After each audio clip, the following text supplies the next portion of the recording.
कहीं ना कहीं बड़े लीडरों का प्रेशर मुझे लगता है इस पे रहा होगा। चप्पलें घिस जाती हैं थाने में चक्कर काटते काटते मुकदमा करवाने के लिए, लेकिन ये झटपट हो गया कैसे? चाहे वो मेरे दुश्मन की बहू बेटी क्यों ना हो, मैं उसके लिए भी खड़ा हूं। ये जग्गा भाई उसके लिए भी खड़ा है। अंकिता भंडारी बहन थी, काश काश कि वहां पे भी कोई जग्गा भाई होता तो आज वो बहन जिंदा होती। सभी साथियों को प्यार भरी सत श्री अकाल। दोस्तों, जैसा कि आपको पता ही है कि अभी कुछ दिन पहले एक मंचला जो दो बेटियों को परेशान कर रहा था, जिसकी जो बनती कार्रवाई थी हमने करी, उसका जो वहम था उसका वहम दूर किया। उसको लगता था कि कोई पुलिस कार्रवाई नहीं कर पाएगी मेरे पे, या कोई और एक्शन नहीं हो पाएगा मेरे पे, या लोग उसका कुछ नहीं बिगाड़ पाएंगे। तो वो दोनों बच्चियां इतनी ज़्यादा परेशान थी कि वो थाने थपाने भी गई, हर एक जगह उन्होंने मदद की गुहार लगाई, लेकिन जब कहीं से उनको कोई सोल्यूशन नहीं मिला तो उसके बाद वो मेरे पास आई। उन्होंने कहा कि क्या एज अ ब्रदर आप मेरी हेल्प कर सकते हो? हमने बताया समस्या बताओ। उन्होंने समस्या बताई कि इतने टाइम से लड़का पीछा करता है और ऐसी ऐसी धमकियां देता है। तो जो चीज़ उसने लड़की ने हमें बताई, हमने उसकी उस चीज़ को समझा, उसकी गंभीरता को समझा, और एक भाई होने के नाते हमने उन लड़कियों की मदद करी। मदद कहूँगा कि ये हमारा फ़र्ज़ था, कोई मैंने एहसान नहीं किया किसी पे, ये मेरा फ़र्ज़ था। क्योंकि हमारा इतिहास ही ऐसा है कि अगर किसी भी महिला को कोई तंग परेशान करता है तो उसके लिए सिख हमेशा आगे खड़े रहते हैं। सिख क्या, मैं कहता हूँ हर एक व्यक्ति को आगे खड़ा रहना चाहिए। लेकिन ये जो ऐसे मनचले जो ऐसी हरकतें करते हैं, जिसने वहाँ ऑफिस में बैठकर कबूला कि मैंने गलती करी थी, उसकी उसने लिखित में माफ़ी मांगी है मेरे ऑफिस में। जब उसने माफ़ी मांगी इस चीज़ को, उसके माँ बाप भी थे, मोहल्ले के, उसके मोहल्ले के कुछ लोग भी थे, लड़की के माँ बाप भी थे। ये सब प्रकरण होने के बाद कुछ यहाँ के राजनेताओं को ऐसा लगा कि उनकी जो नेतागिरी है वो ध्वस्त होती जा रही है, इसलिए उन्होंने उस लड़के को मुहरा बनाकर एक थाने में एप्लीकेशन दी, और मेरे खिलाफ एप्लीकेशन देकर ये कहा थाने में कि इसको बंधक बनाकर पीटा गया, कैमरे बंद कर दिए गए थे। लेकिन उन बेवकूफ लोगों को ये नहीं पता था कि मेरे ऑफिस में ऑलरेडी सीसीटीवी कैमरास लगे हुए हैं, जिसमें पूरी वीडियो कैद है, कब ये आया, कैसे ये बैठा, क्या बातचीत हुई, सारी चीज उसमें कैद है। और ये एक गलत तरीके से एप्लीकेशन इन्होंने कोतवाली में दिलवाई मेरे खिलाफ कार्रवाई करने के लिए। और क्यों, मैं ये भी बता देता हूं, ये वो लोग हैं जिनको कहीं ना कहीं ये डर सता रहा है कि भाई जो जग्गा भाई है ये ऐसे ऐसे काम करता रहता है, जनहित के काम करता रहता है, तो कल के दिन हमें कौन पूछेगा। ये इनकी मेंटेलिटी है जो मैं बता रहा हूं आपको। ये लोग लगातार प्रयास कर रहे हैं कि जग्गा के खिलाफ कोई मुहिम चलाई जाए, जग्गा के खिलाफ कोई कार्रवाई की जाए। लेकिन मैं इनको स्पष्ट तौर से बता देना चाहता हूं, अगर उत्तराखंड में किसी महिला को, किसी बहू बेटी को परेशान किया तो मेरे से बुरा कोई नहीं। दूसरी बात मैं ये भी बता देता हूं, जिस तरीके से मंचले अपना प्रोसेस चला रहे हैं छेड़छाड़ का, गंदी हरकतों का, अश्लील इशारों का, इनका इलाज पक्का करूंगा। और ऐसा इलाज करूंगा इनकी 7 पुश्तें याद रखेंगी कि किसी महिला को कैसे परेशान किया जाता है। उस लड़की के पिता नहीं है, उस लड़की का जो भाई है वो इस लायक नहीं है कि वो कुछ कर सके, उसकी माँ बुजुर्ग है, उसकी माँ बीमार रहती है, तो उसका फायदा कौन उठाते हैं? इसके जैसे मनचले। और जो इनके फेवर में आ रहे हैं, बड़ी शर्म की बात है, जो लोग इस लड़के के फेवर में आए कि भाई इस लड़के की सर्विस नहीं होनी चाहिए थी, इस लड़के का वहम दूर नहीं होना चाहिए था, वो लोग हैं कौन? कि बेटी बचाओ बेटी पढ़ाओ। तो जो बेटी को बचाने की बात बीजेपी करती है, उस बेटी को बचाने का तो प्रोसेस मैंने किया। वो बेटी थाने थपाने घूमती रही, कोतवाली में घूमती रही, चौकियों में घूमती रही कि मेरी सुरक्षा करो, मेरी मदद करो, मेरा मंजिला पीछे कर रहा है, मुझे किसी भी वक्त जान से मार सकता है। तो किसी ने उस समय कोई संज्ञान नहीं लिया। लेकिन जब एक भाई होने के नाते मैंने उस मंचले को सबक सिखाया और बनती कार्रवाई करी, उसका वहम दूर किया, तो पुलिस उल्टा मेरे खिलाफ एक्शन लेने के लिए तैयार है।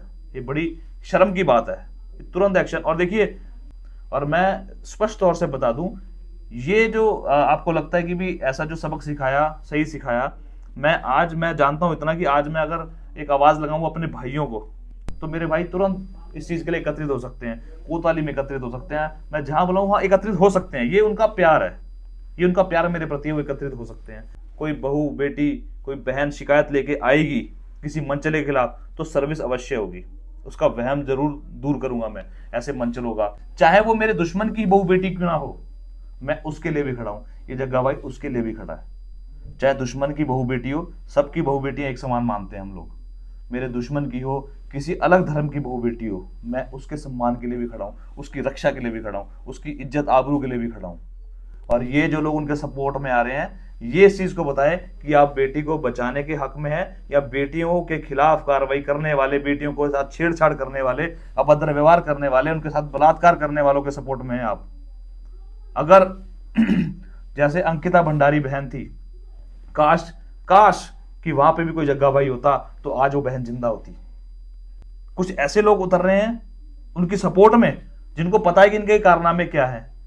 वीडियो में हर एक चीज स्पष्ट है। वीडियो में आप देखिए, जब वो उसका पीछा करता हुआ आ रहा है तब तो कोई बातचीत नहीं थी। उस वीडियो में साफ स्पष्ट तौर से सुनाई दे रहा है, वो कह रहा है कि तू मेरे से बच जाएगी क्या।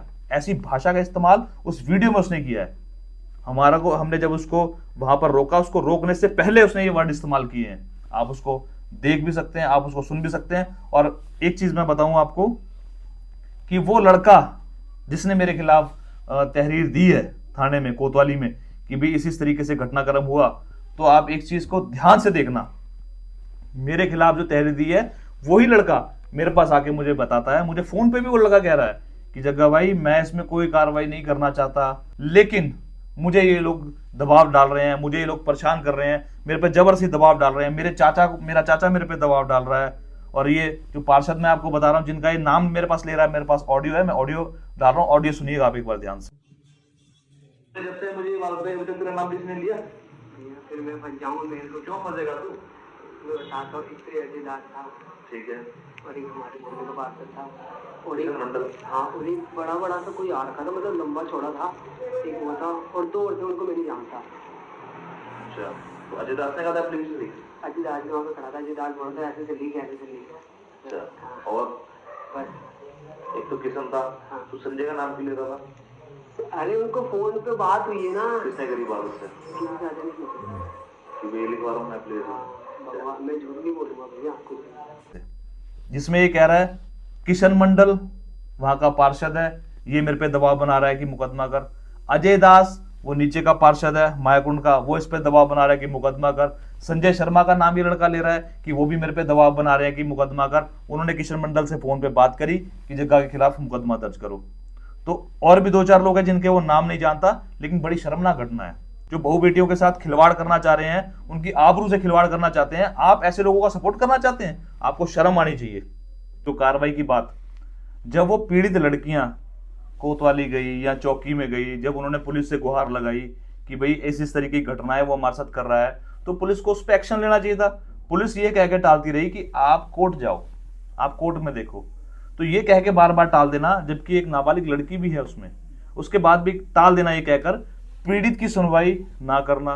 दूसरी बात, जब उस क्राइम को करने वाले व्यक्ति की उसका वहम हमने दूर किया, उसकी सेवा हमने जो करनी थी वो हमने करी, ऑन द स्पॉट करी, पूरी मैं कह रहा हूँ देश प्रदेश सबने देखी वो वीडियो।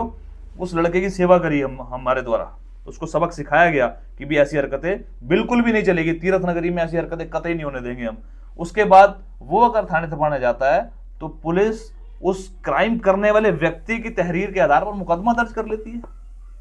मैं ये नहीं कह रहा हूं क्यों किया, आपका काम है, ठीक है, आप अपना काम कर रहे हैं, हम अपना काम कर रहे हैं, आप करो, उसमें कोई दो राय नहीं है। लेकिन पुलिस के पास एक ऑप्शन होता है। हर एक बार पुलिस क्या करती है, कोई एप्लीकेशन देता है तो एप्लीकेशन लेकर रख लेती है और हम जांच करेंगे फिर मुकदमा करेंगे, ये पुलिस के पास ऑप्शन रहता है। लेकिन जब पुलिस पे प्रेशर होता है ना किसी का, तो पुलिस पहले मुकदमा दर्ज कर देती है, जांच बाद में करती है। ये दोनों चीजों का फर्क मैं इसलिए बता रहा हूं कि ये जो तहरीर दी गई है ये दबाव में दी गई है।